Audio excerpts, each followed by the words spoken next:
News 18 ಡಿಜಿಟಲ್ಗೆ ಸ್ವಾಗತ. ನಾನು Karthik. Muslim ಸಮುದಾಯಕ್ಕೆ ಜಮೀರ್ ಅಹಮದ್ ಮತ್ತು ನಸೀರ್ ಅಹಮದ್ ಅವರು ಅನ್ಯಾಯ ಮಾಡಿದ್ರಾ? ಹೀಗೊಂದು ಪ್ರಶ್ನೆ ಈಗ ಹುಟ್ಟುಕೊಳ್ತಾ ಇದೆ. ಇದಕ್ಕೆ ಕಾರಣ ಅಂತಂದ್ರೆ ರಿಜ್ವಾನ್ ಅರ್ಷದ್ ಅವರು ಎತ್ತಿರ್ತಕ್ಕಂಥ ಹಲವು ಪ್ರಶ್ನೆಗಳು.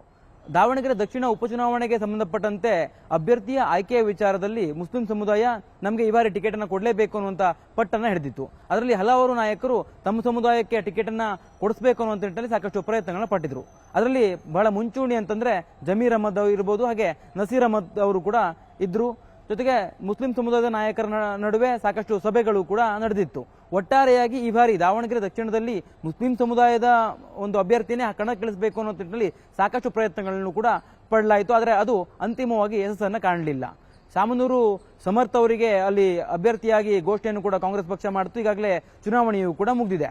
ಆದರೆ ಈ ಒಂದು ಚುನಾವಣೆಯ ಬಳಿಕ ಒಂದಿಷ್ಟು ಚರ್ಚೆಗಳು ಶುರುವಾಗಿದೆ. ಮುಸ್ಲಿಂ ಮತದಾರರ ಮೇಲೆ ಪರಿಣಾಮವನ್ನು ಬೀರುವಂತ ರೀತಿಯಲ್ಲಿ ಕಾಂಗ್ರೆಸ್ನ ಹಿರಿಯ ಮುಸ್ಲಿಂ ನಾಯಕರು ಮಾಡಿದ್ರು. ಜೊತೆಗೆ ಅಂದ್ರೆ ಕಾಂಗ್ರೆಸ್ನಿಂದ ಆ ಒಂದು ಮತಗಳು ವಿಭಜನೆ ಆಗಬೇಕು ಅನ್ನೋ ನಿಟ್ಟಿನಲ್ಲಿ ನೋಡ್ಕೊಂಡ್ರು ಅನ್ನುವಂಥ ರೀತಿಯಲ್ಲಿ ಆರೋಪಗಳು ಕೂಡ ಕೇಳಿಬಂತು.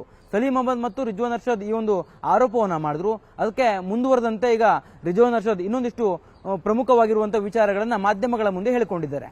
ಪ್ರಮುಖವಾಗಿ ರಿಜ್ವಾನ್ ಅರ್ಷದ್ ಅವರು ಉಲ್ಲೇಖ ಮಾಡಿರತಕ್ಕಂಥ ಅಂಶ ಏನಪ್ಪಾ ಅಂತಂದ್ರೆ, ಸಿಎಂ ಸಿದ್ದರಾಮಯ್ಯನವರ ನಡುವೆ ನಡೆದಂತ ಒಂದು ಸಭೆಯಲ್ಲಿ ರಿಜ್ವಾನ್ ಅರ್ಷದ್ ಸೇರಿದಂತೆ ಹಲವಾರು ನಾಯಕರ ಉಪಸ್ಥಿತಿಯಲ್ಲಿ ಜಮೀರ್ ಅಹಮದ್ ಮತ್ತು ನಸೀರ್ ಅಹಮದ್ ಅವರು ಕೇವಲ ಒಬ್ಬ ವ್ಯಕ್ತಿಯ ಪರವಾಗಿ ಅಲ್ಲಿ ಅಂದ್ರೆ ಟಿಕೆಟ್ ಅನ್ನ ಕೇಳಿದ್ರು. ಮುಸ್ಲಿಂ ಸಮುದಾಯಕ್ಕೆ ಟಿಕೆಟ್ ಅನ್ನ ಕೊಡಿ ಅನ್ನುವಂತ ರೀತಿಯಲ್ಲಿ ಅವರು ಆಗ್ರಹವನ್ನ ಮಾಡಲಿಲ್ಲ.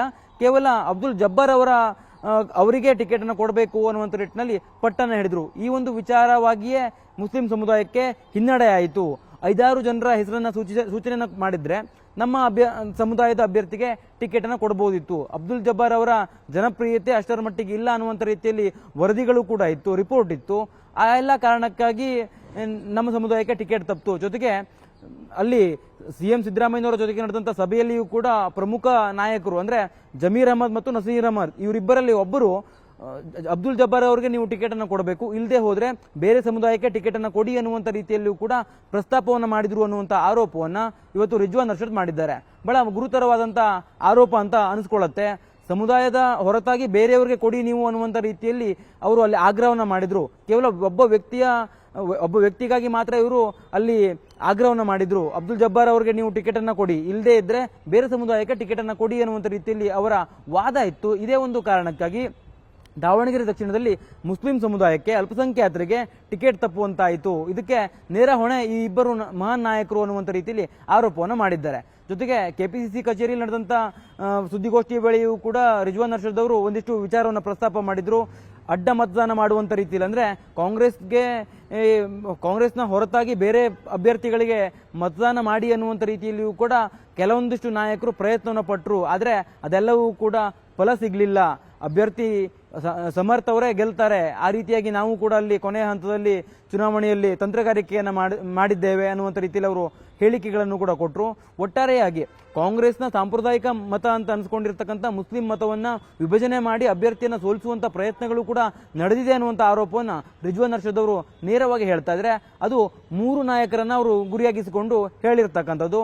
ಒಂದು ಜಮೀರ್ ಅಹಮದ್, ನಸೀರ್ ಅಹಮದ್ ಹಾಗೆ ಅಬ್ದುಲ್ ಜಬ್ಬಾರ್, ಈ 3 ನಾಯಕರ ಮೇಲೆ ಅವರು ಆರೋಪಗಳನ್ನು ಕೂಡ ಮಾಡಿದ್ದಾರೆ. ಒಟ್ಟಾರೆಯಾಗಿ ಉಪಚುನಾವಣೆಯಲ್ಲಿ ನಡೆದಿರತಕ್ಕಂಥ ಸಾಕಷ್ಟು ಬೆಳವಣಿಗೆ ಏನಿದೆ, ಈ ಒಂದು ಬೆಳವಣಿಗೆ ಕಾಂಗ್ರೆಸ್ನಲ್ಲಿ ಸಂಚಲನವನ್ನು ಮೂಡಿಸಿದೆ. ಅದರಲ್ಲೂ ಅಲ್ಪಸಂಖ್ಯಾತರ ನಾಯಕರ ನಡುವೆ ಒಂದಿಷ್ಟು ಭಿನ್ನಾಭಿಪ್ರಾಯಗಳು ಸೃಷ್ಟಿಯಾಗಿದೆ. ಕಾಂಗ್ರೆಸ್ ಪಕ್ಷಕ್ಕೂ ಕೂಡ ದ್ರೋಹವನ್ನ ಮಾಡಿದ್ರು ಅನ್ನುವಂಥ ಆರೋಪವನ್ನ ಸ್ವತಃ ರಿಜ್ವಾನ್ ಅರ್ಷದ್ ಅವರು ಅವರದೇ ಸಮುದಾಯದ ನಾಯಕರ ಮೇಲೆ ಮಾಡ್ತಾ ಇದ್ದಾರೆ. ಇದೆಲ್ಲವೂ ಕೂಡ ಕಾಂಗ್ರೆಸ್ ಹೈಕಮಾಂಡ್ ಯಾವ ರೀತಿಯಾಗಿ ಗಮನಿಸುತ್ತೆ, ಜೊತೆಗೆ ಹೈಕಮಾಂಡ್ ನಾಯಕರು ಈ ವಿಚಾರಕ್ಕೆ ಸಂಬಂಧಪಟ್ಟಂತೆ ಯಾವ ರೀತಿಯಾಗಿ ಕ್ರಮವನ್ನು ತೆಗೆದುಕೊಳ್ತಾರೆ ಅನ್ನೋದನ್ನ ಕಾದು ನೋಡಬೇಕು. ಒಟ್ಟಾರೆಯಾಗಿ ಅಬ್ದುಲ್ ಜಬ್ಬಾರ್ಗೆ ಬೆಂಬಲಿಸುವಂತ ಒಂದು ನಿಟ್ಟಿನಲ್ಲಿ ಅಲ್ಪಸಂಖ್ಯಾತ ಸಮುದಾಯಕ್ಕೆ ಜಮೀರ್ ಅಹಮದ್ ಮತ್ತು ನಸೀರ್ ಅಹಮದ್ ಅವರು ಅನ್ಯಾಯವನ್ನು ಮಾಡಿದ್ರ ಅನ್ನುವಂತಹ ಪ್ರಶ್ನೆಗಳು ಕೂಡ ಈಗ ಉದ್ಭವವಾಗಿದ್ದಾವೆ. ಹೆಸರನ್ನ ಹೇಳದೆ ರಿಜ್ವಾನ್ ಅರ್ಷದ್ ಅವರು ಈ ಇಬ್ಬರು ನಾಯಕರಲ್ಲಿ ಒಬ್ಬರು ಆ ರೀತಿಯಾಗಿ ಪ್ರಸ್ತಾಪವನ್ನು ಮಾಡಿದ್ರು. ಅದೇ ಒಂದು ಕಾರಣಕ್ಕಾಗಿ ಹಿನ್ನಡೆ ಆಯಿತು. ಸಿಎಂ ಸಿದ್ದರಾಮಯ್ಯನವರ ನೇತೃತ್ವದಲ್ಲಿ ನಡೆದಂತಹ ಸಭೆಯಲ್ಲಿ ನೇರವಾಗಿ ಮಹಾನ್ ನಾಯಕ ಈ ರೀತಿಯ ಹೇಳಿಕೆಯನ್ನು ಕೊಟ್ಟಿದ್ರು. ಅಬ್ದುಲ್ ಜಬ್ಬಾರ್ಗೆ ಕೊಡಿ, ಇಲ್ಲದೆ ಇದ್ರೆ ಬೇರೆ ಸಮುದಾಯಕ್ಕೆ ಟಿಕೆಟ್ ಅನ್ನು ಕೊಡಿ ಅನ್ನುವಂಥ ರೀತಿಯಲ್ಲಿ ಪ್ರಸ್ತಾಪವನ್ನು ಮಾಡಿದ್ರು. ಇದು ನಮ್ಮ ಸಮುದಾಯಕ್ಕೆ ಮಾಡಿರುವಂತಹ ಅನ್ಯಾಯ ಅನ್ನುವಂಥ ರೀತಿಯಲ್ಲಿ ಅವರು ಆರೋಪವನ್ನು ಕೂಡ ಮಾಡಿದ್ದಾರೆ. ಕ್ಯಾಮರಾ ಪರ್ಸನ್ ಗುರುಶೇಖರ್ ಜೊತೆ ಕಾರ್ತಿಕ್, ನ್ಯೂಸ್ 18 ಕನ್ನಡ, ಬೆಂಗಳೂರು. ನಿರ್ಭೀತ, ನಿಷ್ಪಕ್ಷಪಾತ, ವಿಶ್ವಾಸಾರ್ಹ ಸುದ್ದಿಗಳಿಗೆ ಮತ್ತೊಂದು ಹೆಸರಾಗಿರುವ ನ್ಯೂಸ್ 18 ಕನ್ನಡ ಈಗ ಆಪ್ನಲ್ಲೂ ಲಭ್ಯವಿದೆ. ದಯವಿಟ್ಟು ಇಲ್ಲಿರುವ QR ಕೋಡ್ ಸ್ಕ್ಯಾನ್ ಮಾಡಿಕೊಂಡು ಆಪ್ ಡೌನ್ಲೋಡ್ ಮಾಡೋದಕ್ಕೆ ಮರಿಬೇಡಿ. ನಿಮ್ಮ ಬೆಂಬಲ ಹೀಗೆ ಸದಾ ನಮ್ಮೊಂದಿಗಿರಲಿ. ಧನ್ಯವಾದ.